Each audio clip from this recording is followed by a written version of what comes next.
Assalamualaikum warahmatullahi wabarakatuh. Perkenalkan, nama saya Muhammad Aziz dengan NIM 2013-4048, jurusan Manajemen Perdagangan dan matkul Manajemen Retail Modern. Pada kesempatan ini saya akan membahas tentang sejarah singkat perusahaan Gojek dan perkembangannya. Jasa ojek online mulai muncul di Indonesia tahun 2000. Salah satunya adalah PT Aplikasi Karya Anak Bangsa yang membawahi nama PT Gojek Indonesia dengan menawarkan layanan ojek berdasarkan aplikasi. Sejarah singkat perusahaan Gojek dan perkembangannya di Indonesia mulai tahun 2000. Walaupun pada waktu itu sistemnya belum berbentuk aplikasi, tetapi masyarakat mulai terbantu dari yang awalnya hanya menyediakan fitur terbatas sampai sekarang dengan fitur lengkap dan kreatif. Sejarah Gojek Indonesia mulai beroperasi di Indonesia, khususnya di DKI Jakarta, pada tahun 2010. Pada waktu itu kemunculan Gojek memunculkan berbagai reaksi, baik yang pro maupun kontra. Tetapi kemudian masyarakat mulai merasa terbantu dengan kehadiran Gojek untuk menembus kemacetan kota Jakarta. Antusiasme dan kepercayaan masyarakat sampai sekarang terbukti dengan 50 juta kali unduhan baik di Google App Store maupun Apple App Store. Profil perusahaan Gojek dan cerita Gojek dari sang founder, yaitu Nadiem Makarim. Nadiem Makarim yang saat itu masih bekerja sebagai manajer editor Zalora Indonesia dan Chief Innovation Officer Kartuku, merasa kesulitan menghadapi kemacetan kota Jakarta. Dari situ Nadiem berusaha untuk mencari solusi, yaitu mencari alat transportasi darat yang bisa menembus padatnya jalanan kota Jakarta.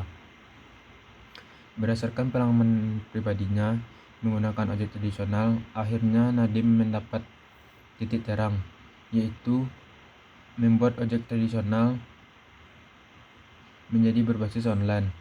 Selain mempertimbangkan dari sisi konsumen, Nadiem juga berusaha meningkatkan kesejahteraan para driver.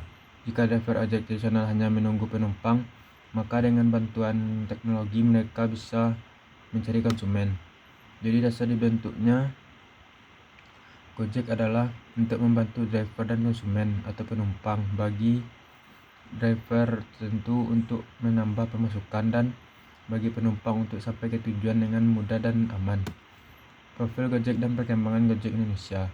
Gojek Indonesia secara resmi diluncurkan pada 13 Oktober 2010.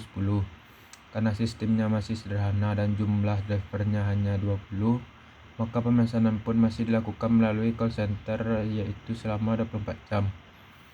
Tahun 2014, aplikasi Gojek di Indonesia ini disempurnakan agar semua driver dan maupun penumpang lebih dapat secara mudah melakukan suatu transaksi. Hal ini didukung dengan adanya suatu tawaran berupa dana investasi yang cukup besar yang diterima oleh Nadiem Makarim itu sendiri. Pada Januari 2015, Gojek Indonesia meluncurkan aplikasi yang bisa kita dapat install di smartphone masing-masing. Program ini ternyata disambut secara positif oleh masyarakat luas di Indonesia. Selain lebih mudah dalam melakukan memesan Gojek, pelanggan juga dapat dimanjakan dengan tarif yang secara murah dan meriah. Aplikasi inilah yang dapat membuat Gojek semakin dikenal masyarakat secara luas. Selain itu, fitur ojek online ini untuk penumpang atau berupa GoRed.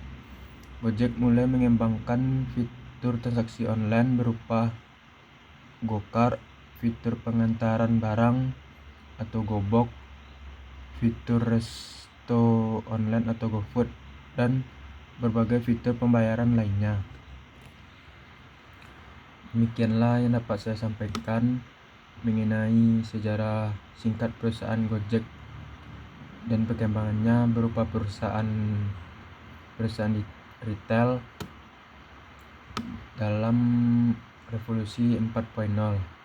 Apabila salah dan janggal pada saat saya membacakan, mohon dimaafkan. Assalamualaikum warahmatullahi wabarakatuh.